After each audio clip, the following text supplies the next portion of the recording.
All right, guys. Danny, so Magnite, right? Stock was up big today, announced a almost $2 billion acquisition of a big competitor in a super high growth space, and gave us some preliminary earnings. What do we need to know?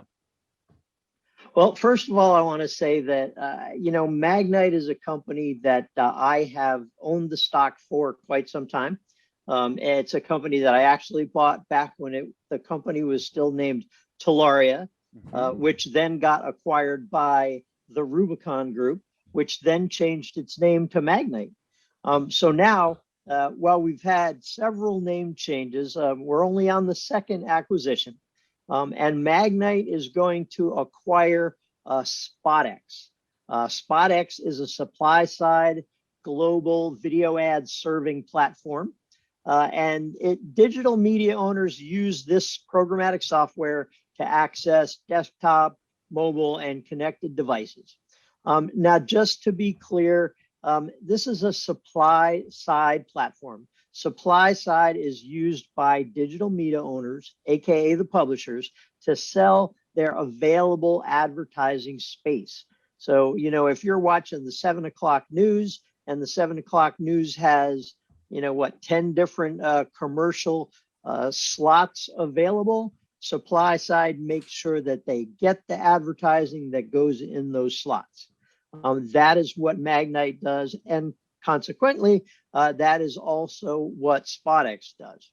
Now, the purchase price is going to be about $1.7 billion, which is going to consist of about $560 million in cash and about 14 million shares of Magnite stock. Oh, sorry, 1.17 billion, not 1.7, 1.17 billion. So with these two companies together, they are going to create the largest independent sell-side platform, and they're going to be focusing on connected TV and on video. I looked at the customer list that they published in the press report. This looks like a who's who that crosses. It crosses television, it crosses streaming, it crosses gaming, it crosses, all of these different, segments here. And I'm just going to read a few of the names. The CW Network, Discovery, Disney and Hulu, Electronic Arts, Fox Corporation and its streaming service Tubi, Fubo TV, Microsoft, Roku, Viacom CBS and its streaming service Pluto, and AT&T's Warner Media. This is a lot of, these are a lot of customers. These are very high profile.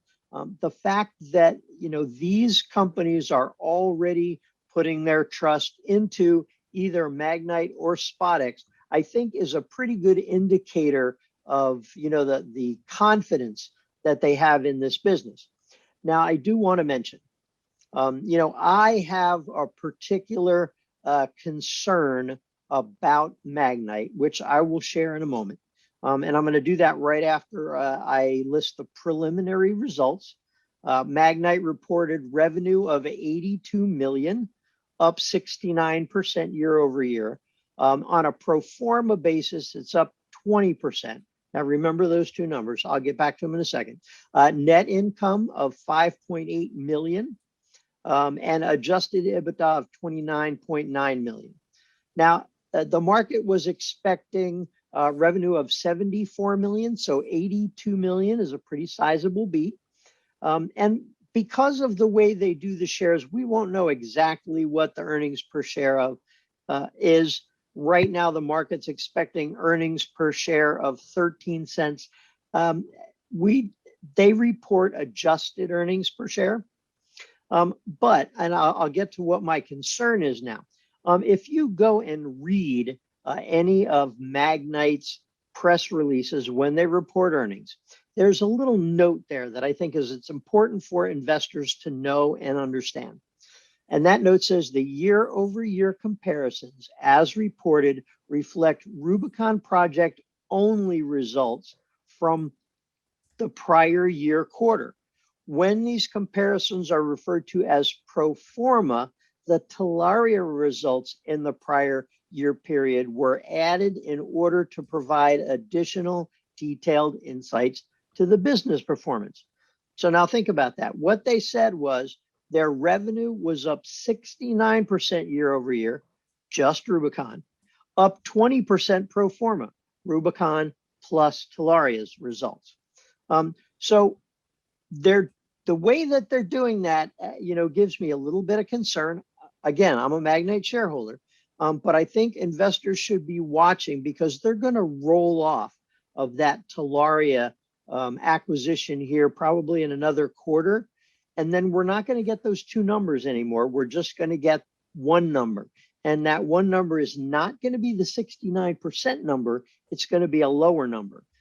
I think if investors don't understand that that's the case, there is the potential that we could see the stock fall. So I wanted to throw that out there. Danny, thanks for that. It's been a wild ride. there's no getting around that. It's been an absolutely wild ride. Like I said earlier, I think the long-term prospects remain really, really good, but there's a lot of expectations baked in, and it's going to be pretty bumpy in the next little bit of time.